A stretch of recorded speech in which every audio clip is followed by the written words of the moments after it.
અત્યારે રીંગણાનું શાક બનાવું છું. તેલ નાખ્યું, થોડું તેલ ગરમ થઈ જાય એટલે એમાં રાઈ નાખીશું, જીરું નાખીશું,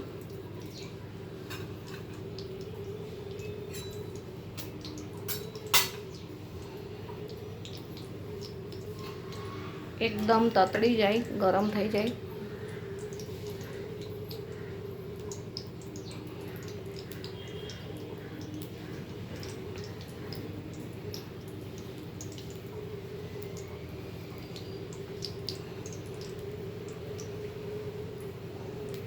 અત્યારે સેવ ને ડુંગળીનું શાક તો ઓલરેડી બનેલું જ છે, પણ એમ કે બીજું બી થોડું બનાવું છું સાઈડમાં.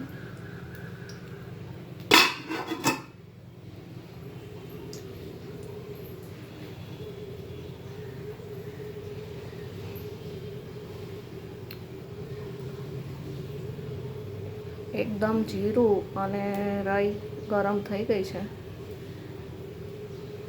તતડી ગઈ છે. હવે એમાં લીલા મરચાં, એક ટામેટું અને આખો લીલો લીમડો એનો વઘાર કરીશ.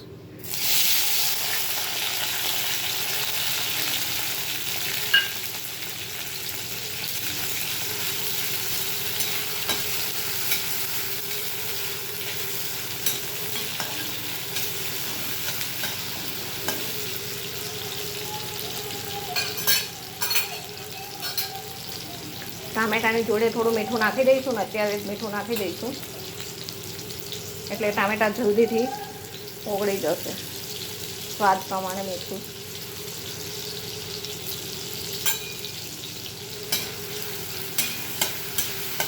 આમાં પાણી બિલકુલ નાખવામાં આવતું નથી, ખાલી તેલમાં ફ્રાય જ કરવાનું હોય છે એકદમ, કારણ કે ઓલરેડી રીંગણામાંથી બી પાણી છૂટશે. હવે એમાં નાખીશું મરચું,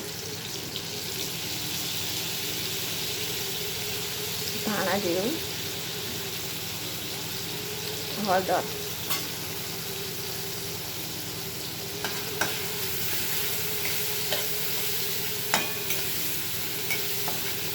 એકદમ સરસ થઈ ગયું છે, શેકાઈ ગયું છે.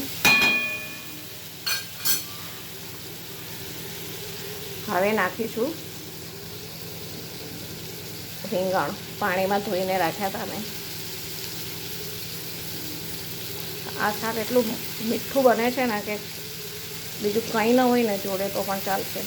પરાઠા, રોટલી, બાજરીનો રોટલો કંઈ પણ હોય, બનશે કોરું, કારણ કે પાણી નાખવામાં આવતું નથી આમાં, એટલે એકદમ કોરું બનશે, પણ બધા સાથે મસ્ત લાગશે.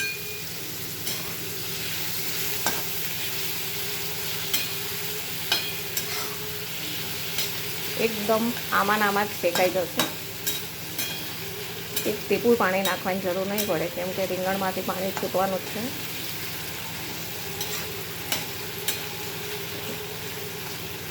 એટલું ટેસ્ટી બને છે કે ગમે તે બનાવ્યું હોય તો એક સાઈડમાં અમે રીંગણનું શાક તો બનાવીએ જ છીએ. એમાં શિયાળો હોય ને ત્યારે તો ખાસ કરીને આ શાક રોજ બનતું હોય છે અમારે.